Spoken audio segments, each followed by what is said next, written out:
जय हिंद, वंदे मातरम। Good morning Ram. साथियों, आप सभी लोगों को पता होगा कि आने वाले 2 महीनों के भीतर भारत का अगर कहूं तो लोकसभा चुनाव के पश्चात सबसे बड़ा जो चुनाव है वो पश्चिम बंगाल में होने जा रहा है। सबसे बड़ा चुनाव मैं क्यों कह रहा हूं, क्योंकि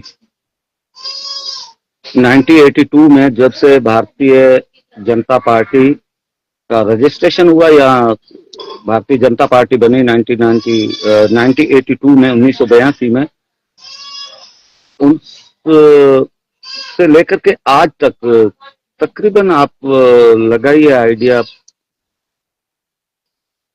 42 वर्षों में आज तक पश्चिम बंगाल में भारतीय जनता पार्टी अपनी सरकार नहीं बना पाई।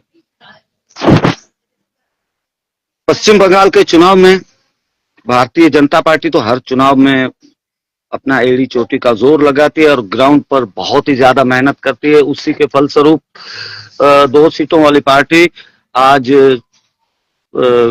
के समय में 4 बार सरकार बना चुकी है। भारतीय जनता पार्टी चाहेगी कि पश्चिम बंगाल में भारतीय जनता पार्टी की सरकार बने, क्योंकि भारतीय जनता पार्टी का हाल ही में नया राष्ट्रीय अध्यक्ष बना है नवीन नब्बी जी, जो बिहार से आते हैं, युवा लीडर है, 45 वर्ष की आयु वाले। और उनको अगर कहा जाए तो पूरे भारतवर्ष के लोग नहीं जानते थे, लेकिन भारतीय जनता पार्टी हमेशा जो यंगस्टर है उन पर काफी विश्वास जताती है। और इस बार नवीन नब्बी जी जो भारतीय जनता पार्टी के नए राष्ट्रीय अध्यक्ष है, उसकी भी एक बड़ी कठिन परीक्षा होने जा रही है, क्योंकि पश्चिम बंगाल में जीतना इतना आसान नहीं होगा। पश्चिम बंगाल में पिछले 15 वर्षों से ममता बनर्जी जी की सरकार है और ममता बनर्जी को हटाना एक तरह से भारतीय जनता पार्टी के लिए बहुत ही ज्यादा,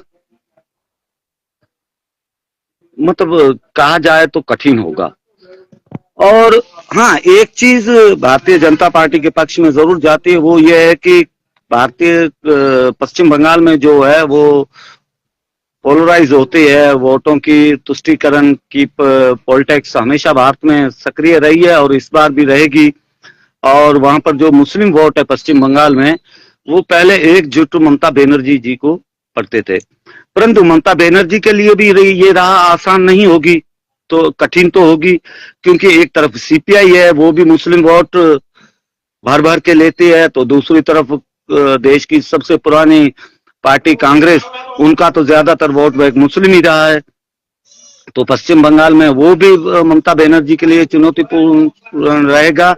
और अब एक बड़ा ही दिलचस्प मोड़ पर यह चुनाव आ चुका है, क्योंकि हुमायूं कबीर जो एक विधायक पहले बीजेपी में भी कुछ समय रहे, कांग्रेस में रहे और टीएमसी में ममता बनर्जी के साथ लगातार रहे, और बाबरी मस्जिद वो बनाने जा रहे हैं वहां पर, ऐसा ऐलान किया है, और जिस पर काफी डिबेटें भी हो चुकी है। सो ममता बनर्जी ने उनको अपनी पार्टी से निकाल लिया, उन्होंने अपनी अलग से पार्टी बनाई है और उस पार्टी को हुमायूं कबीर की पार्टी को समर्थन दिया है AIMIM पार्टी ने, जो कि असदुद्दीन ओवैसी उसके अध्यक्ष है। और असदुद्दीन ओवैसी की पार्टी AIMIM ने काफी अच्छा प्रदर्शन पिछले कुछ चुनावों में किया है। देखो, सच्चाई को स्वीकार करना चाहिए, वैसे तो वो कट्टर मुस्लिम पार्टी है, परंतु फिर भी वो कई जगह कांग्रेस को और इंडिया गठबंधन या इंडी गठबंधन को मात देने में सफल रहे हैं। उसका पहला मैं उदाहरण दूंगा बिहार का। बिहार में वो 28 सीटों पर चुनाव लड़े विधानसभा की, और उन्होंने 6 सीटें जीती, जबकि कांग्रेस इतनी बड़ी पार्टी है, उसके भी बिहार विधानसभा चुनाव में मात्र 6 ही सीटें आई और 6 सीटें असदुद्दीन ओवैसी की पार्टी ने जीती। और महाराष्ट्र का जो चुनाव था, जो अभी हाल ही में गुजरा, हालांकि ये विधानसभा का चुनाव नहीं था, बीएमसी का चुनाव था, लेकिन बीएमसी का चुनाव भी बड़ा महत्वपूर्ण रहता है, क्योंकि बिहार, क्षमा चाहता हूं, महाराष्ट्र का चुनाव इतना महत्वपूर्ण बीएमसी का चुनाव क्यों रहता है, क्योंकि उनका जो बजट है बीएमसी का, वो 81 लाख करोड़ रुपए है। 5 साल का बजट 81 लाख करोड़, मैं फिर रिपीट कर रहा हूं। तो उसके लिए सभी पार्टियों ने अपना एड़ी चोटी का जोर लगाया। हालांकि जीत तो एनडीए के फेवर में रही। बंबई का नया जो मेयर है वो भी एनडीए सरकार का ही बना है, उसमें शिवसेना ने का साथ मिला बीजेपी को, और बीजेपी ने काफी अच्छा प्रदर्शन किया। लेकिन कांग्रेस को इतनी ज्यादा सीटें नहीं मिली, ना ही समाजवादी पार्टी को इतनी सीटें मिली, और वहां पर भी बहुत ही बेहतरीन प्रदर्शन किया है AIMIM पार्टी ने, असदुद्दीन ओवैसी की पार्टी ने। और अब यूपी का चुनाव और उससे पहले पश्चिम बंगाल का चुनाव है। पश्चिम बंगाल में बहुत बड़ी सीटों पर, लगभग 200 से अधिक सीटों पर असदुद्दीन ओवैसी अपने कैंडिडेट उतारेगा, जिसमें उसको समर्थन हुमायूं कबीर का है, जो कि आजकल बहुत ही सुर्खियों में है। बाबरी मस्जिद वो बनाने जा रहे हैं पश्चिम बंगाल में, इसके लिए वो आजकल सुर्खियों में। और AIMIM का जो हाल ही के चुनाव में, चाहे वो हरियाणा का चुनाव रहा हो या फिर बिहार का चुनाव रहा हो और महाराष्ट्र का चुनाव रहा हो, उसमें काफी अच्छा प्रदर्शन असदुद्दीन ओवैसी कर रहा है। और अब अभी कुछ दिन पहले स्टेटमेंट आया समाजवादी पार्टी के MLA का। समाजवादी पार्टी ने तो साफ साफ कहा है कि मोदी जी को अगर हराना है तो असदुद्दीन ओवैसी को साथ में लेना पड़ेगा।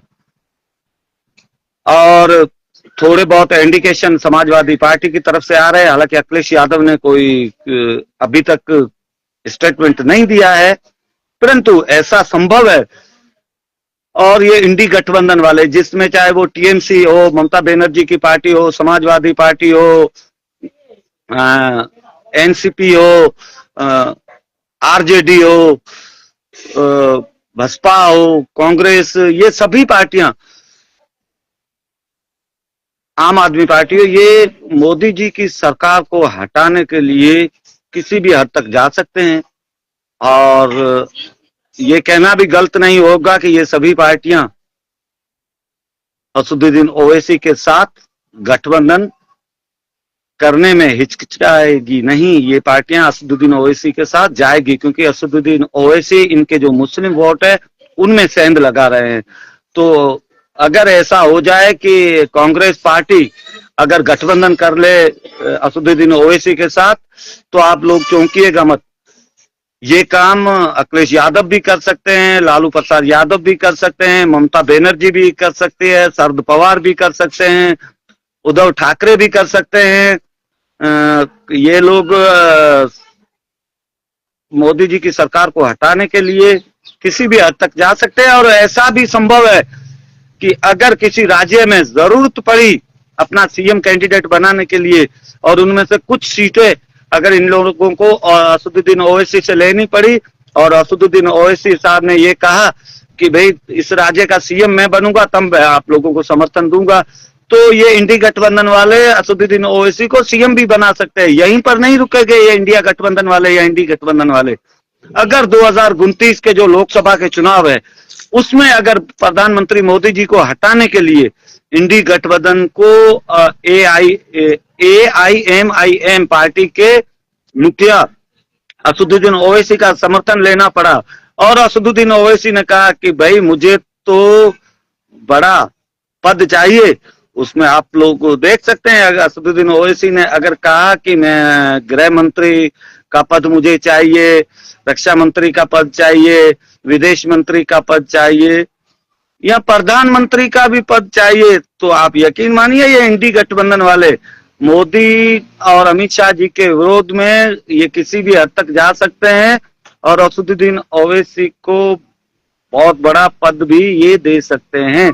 और आजकल के जो अभी पश्चिम बंगाल के चुनाव चल रहे हैं, मतलब 2 महीनों के पश्चात है, इसको लेकर के मैं रोज डिबेट शोज देखता हूँ, रोज न्यूज चैनल देखता हूँ। उसमें तो यही लग रहा है कि पश्चिम बंगाल के चुनाव में इंडी गठबंधन वाले असदुद्दीन ओवैसी जी के साथ गठबंधन करने जा रहे हैं। तो दोस्तों, अगले वीडियो में फिर भारत के चुनावों को लेकर के, भारत की राजनीति को लेकर के एक नए विषय के साथ आप लोगों के साथ मैं जुड़ूंगा। तब तक दुआओं में याद रखना।